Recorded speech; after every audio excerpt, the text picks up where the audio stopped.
여러분 안녕하십니까? 포항 MBC 뉴스데스크입니다. 감사원 감사에서 포항시가 시내버스 회사에 보조금 63억 원을 과다 지급한 사실이 드러나 논란이 일고 있는데요. 당연히 환수해야 하는 시민의 혈세입니다. 하지만 이 과정도 만만치 않을 것 같은데요. 포항은 한 회사가 시내버스를 독점 운행하고 있어 변수가 많기 때문입니다. 이규설 기자입니다. 포항시 의회에서 열린 시내버스 운영 전반에 관한 간담회. 이 자리에선 현재 시내버스 시스템의 문제점이 마치 종합 선물 세트처럼 여럿 불거졌습니다.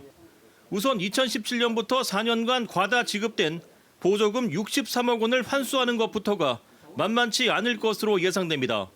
포항시는 5년에 걸쳐 환수하겠다는 입장이지만 5년 정도 나눠서 받아야지 그 회사에 한꺼번에 받는 인상이 굉장히 떨어지니까. 당장 버스 회사에 돈이 없는 상황에서 연간 12~13억 원에 달하는 환수금을 제때 받아내는 것은 현실적으로 어려울 수가 있습니다. 대기 적립금도 서감세까지 운영되는 시점에 부담 환수금액까지 지급을 해야 된다고 하면 거의 저는 개인적으로 봐서 거의 부도덕이라고 하시는데 어떻게 생각하십니까? 시내버스 회사의 부실 운영이 드러난 만큼 이참에 완전 공영제로 가야 한다는 주장도 나왔습니다. 실제로 이제 사측이 원하는 것이 준공영제다라고 한다면 우리가 또다시 사측에 유리한 것을 할 것인가? 그러니까 다른 쪽의 의견을 들어보면 지금 우리가 투입되는 예산 규모를 보면 완전 공영제로 가는 것도 맞다.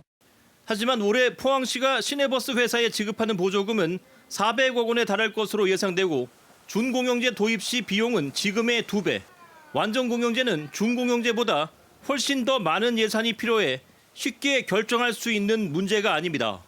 결국 지금 상황에서는 시내버스 회사 감시 시스템을 고도화하고 버스 대수를 줄이는 것이 현실적인 대안이란 주장도 나왔습니다. 최소 20대 정도는 줄일 수 있다고 봐요. 한 대의 버스에 1년간 유지되는 비는 1억 5천입니다. 그러면은 연간 최소한 35 이상 줄일 대안을 우리가 만들어낼 수가 있고.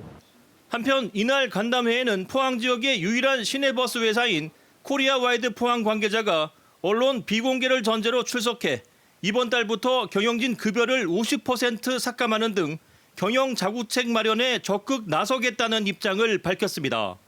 MBC 뉴스 이규설입니다. 국회가 고준위 방패물 특별법에 대한 논의를 이어갈 예정입니다.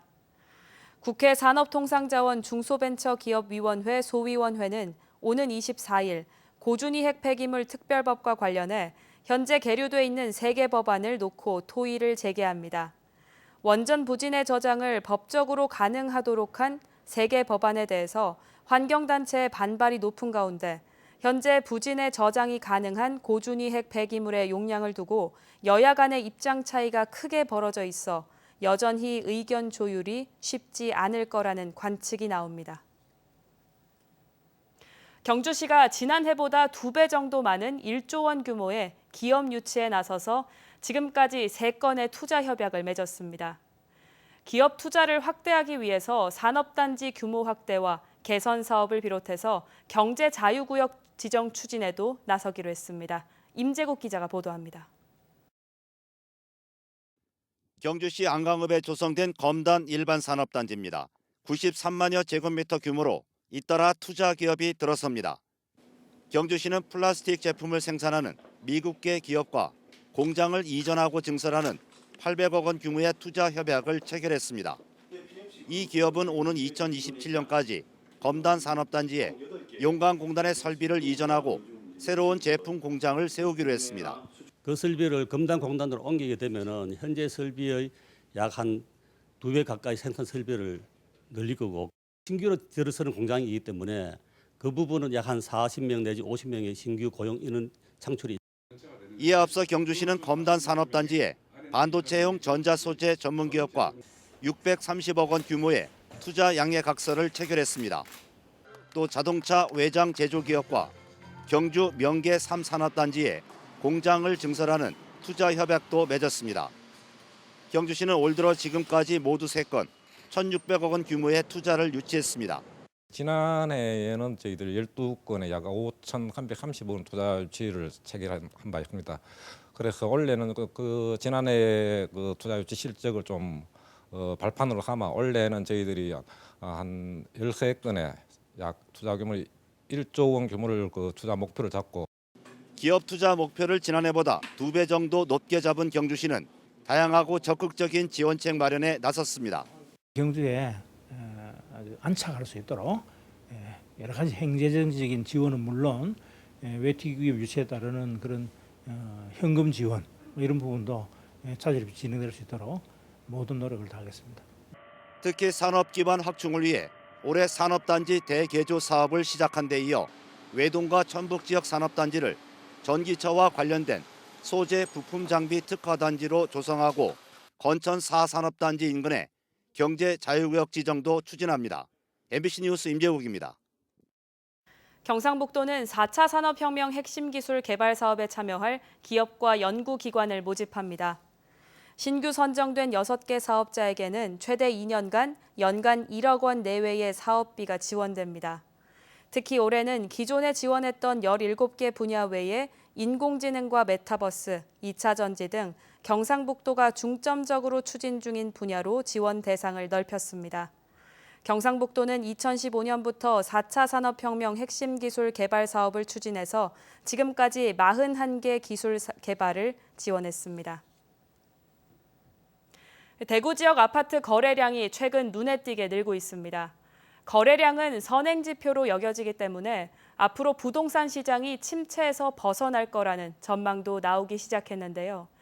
하지만 전문가들은 바닥을 확인하는 과정으로 보면서 확대 해석을 경계하고 있습니다.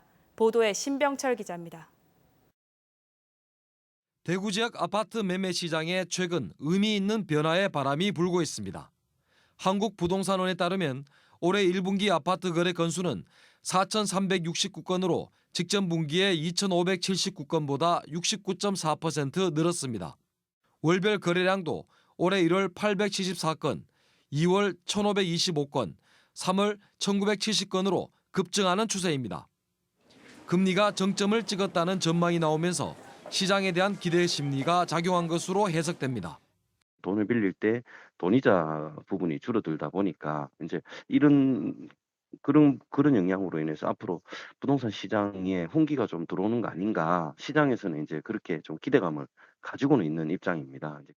DSR 즉 총부채 원리금 상환 비율이 적용되지 않는 특례 보금자리 대출로 안정적인 자금 조달이 가능해진 것도 원인의 하나로 꼽힙니다. 현재 아파트 매매 가격이 2018년 수준까지 내려간 것 역시 주목할 부분입니다. 6년 전, 5년 전 가격으로 떨어져 있으니까. 그래서 이제 거래가 좀 이루어지면서 시장에 금매 물건이 많이 소진됩니다. 금매 물건이 소진되니까 어떻습니까? 금리도 좀 안정적이고 시장에 금매도 빠졌고 이게 반등하는 시점이 아닌가? 부동산 전문가들은 거래량 증가에 대한 확대 해석은 금물이라고 입을 모으고 있습니다. 올해와 내년 대구의 아파트 입주 예정 물량이 약 6만 가구나 되는 공급 과잉이 가격 상승 발목을 잡을 수 있기 때문입니다. 장기적인 여건에서 보게 되면은 어떤 박스권 장세에서 조금 오르락내리락 이렇게 변동을 가지면서 바닥을 다지는 그런 시장이라고 봐야 될 거라고 보입니다. 신규 입주를 앞두고 기존 아파트를 중심으로 급매물이 계속 나올 것으로 예상됩니다. 매매 가격의 선행지표인 전세 가격도 하락폭을 줄이고 있지만 하락세는 당분간 이어질 전망입니다. 올해나 내년까지는 이제 가격 반등을 할 것이다라는 기대는 좀 하지 않는 게 바람직한 어떤 투자자 관점에서는 또는 실수요자 관점에서는 시장을 그렇게 봐야 된다. 지역 부동산 전문가들은 아파트 거래가 크게 늘고 있지만 현 시점에서 무리한 투자는 위험하다고 조언하고 있습니다. MBC 뉴스 신병철입니다. 경주시가 황리단길에 이어 중심 상권, 일명 금리단길 활성화를 위해서 예비 창업자를 모집합니다. 모집 분야는 골목 식당과 골목 공방 등 14곳이며 신청은 오는 22일부터 다음 달 21일까지입니다. 경주시는 심사를 거쳐 8월에 최종 14곳을 선정해서 예비 창업 준비금과 환경 개선비 등 최대 2천만 원을 지원합니다. 포항의 한 모텔에서 마약을 투약한 30대 여성과 40대 남성이 구속됐고 마약 판매 조직의 윗선이 경찰에 붙잡혔습니다. 포항 북부경찰서에 따르면 이 여성은 지난 16일 복역 후 출소 당일 포항의 한 모텔에서 마약을 소지한 남성과 마약을 투약한 혐의를 받고 있고 마약 시약 검사에서 두 사람 모두 양성 반응이 나왔습니다. 경찰은 40대 남성에게 마약을 판매한 마약 판매 조직의 윗선을 부산에서 붙잡아 어제 구속영장을 청구했습니다. 또 마약 투약 후 성범죄를 당했다는 30대 여성의 진술을 토대로 추가 조사를 하고 있다고 밝혔습니다. 울진경찰서는 오늘 마약류 관리에 관한 법률 위반 혐의로 60대 남성을 입건하고 양귀비 3,600주를 압수했다고 밝혔습니다. 이 남성은 자신의 주거지 주변 300여 제곱미터 면적에 양귀비를 대량으로 재배해 인근 주민의 신고로 검거됐는데 경찰은 불법 유통 정황은 없다고 밝혔습니다. 경주시는 복합문화도서관 기본 계획 수립을 위해서 이달 말까지 시민 설문조사를 진행한다고 밝혔습니다.